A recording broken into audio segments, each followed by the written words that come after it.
I think any producer who thinks they can get this kind of shot in their short film is insane. It's just lucky that you had an insane one on this show.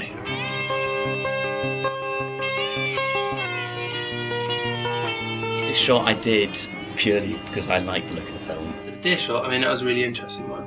So you guys came to us with a dead carcass of a deer. The deer's been injured and on a trap and is rather painfully dying. Actually had to bring certain parts of the deer to life. And so you've got the deer sort of writhing about in pain, still all of its sort of nerves twitching, eyes blinking, ears flicking, all that sort of stuff. And that all had to be added in, basically. Initially, I'd sort of planned to do it completely differently. And I thought, like, okay, it's all good, just build a deer, or a deer's head, in CG. And yeah, started doing that, and it didn't look so great. So and actually making it real isn't the hard thing. It's actually making it look real on film. Instead, sort of just was more of a process of modifying the video and distorting the video. We've got the 3D eyeball. So for making him blink, it's just basically a case of distorting this mesh here, and a mesh distortion, which is just basically pulling the mesh around so you can animate the eye blink, and the same for the top lid as well. It's funny that, I mean, the more sophisticated way we tried it in the beginning just didn't give the right results. I mean, this seems quite crude to stretch and move film, but it really did give the much better results.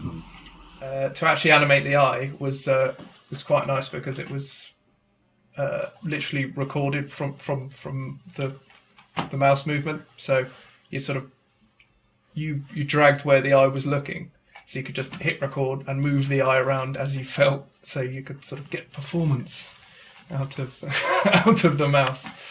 I had 3 shots, all helicopter shots with the hawk going in. One of them was the big epic opening reveal shot, and that shot was the big epic shot was initially shot in one location. It was this massive shot over some gorgeous landscape with a lake and kind of more rolling hills, but there was a lot of work that was going to be needed to get rid of the modern buildings, the hedges, the tree lines that were just a little too man-made for where the film was meant to be set. I made a start on that, but then the production actually re-shot that shot in Snowdonia, in this gorgeous valley, which just had nothing man-made in at all, which just made it it was so much better shot, better looking shot, and I have to say it made my life quite a lot easier. So that involved actually kind of compositing in the hawk, compositing in mist layers, and just getting rid of the couple of bits that needed to be removed from the landscape as well.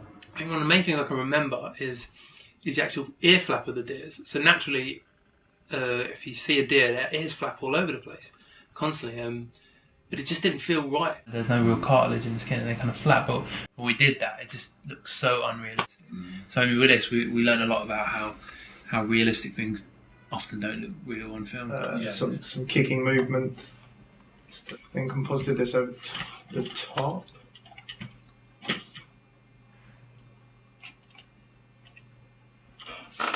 Adding matching noise and shadow. Certain things just didn't feel real on film. We had to shrink it down almost into this Hollywood realism that felt realistic. Obviously, it's taken a bit longer than you probably would have expected it to. Yes, it has taken a lot longer, yeah. What do you think the main reason is for that? I would say the main reason is we set ourselves a huge challenge, which we probably didn't truthfully understand at the time, which is good that we didn't understand it, because if we did, we probably would never have taken it on anyway. Yeah, we did have sort of like full-time jobs and stuff at the same time, but I mean, it was something we all really enjoyed as well. So, you know, evenings and weekends and stuff, it would be something you'd sort of look forward to, and you'd go back to and think like, oh, I could just tweak this a little bit and just make this look a little bit better. And I think that kind of inexperience at that point in our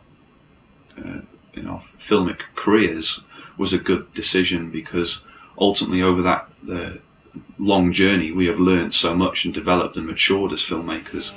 Yeah, so although it was evenings and occasional weekends and stuff, I think the ambition was there to actually to squeeze in sort of more work within the time, just because it's an exciting project to do. The payoff will come when the film's finished. Today we saw the final, well, hopefully the final shots for The Hawk and the Mist, which was done by Hugh, which looked really ace, which is good. Okay, just so you know what you're about to see, there's obviously these two shots from this sequence, and then there's going to be shot 40, which is the mist shot, and then there's going to be two quick times of Hugh's composites on the two smaller shots that you animated. Just looking on the big screen just then, I sort of see detail that just jumps out at you straight away without having to sort of re-look over stuff a few times, and sort of it's there, it's very obvious. And if you see it there, then other people may see it, but it's something to highlight and fix. I'll officially thank you on camera, mate, for 2 years hard work. Thank you very much. It's been fun. It's been painful at times, but it's been fun. So again in the cinema, being with everyone else, seeing the reactions, and hopefully a few little people whispering to each other when they see CG, and did they see CG? Which would always be like a nice little thing to us going, shh, we know it's there. It's really interesting to get people in the room and get them to kind of almost, you don't explain what's been done to it, and you get them to try and explain what's real and what isn't, and when they can't do that is where the magic happens.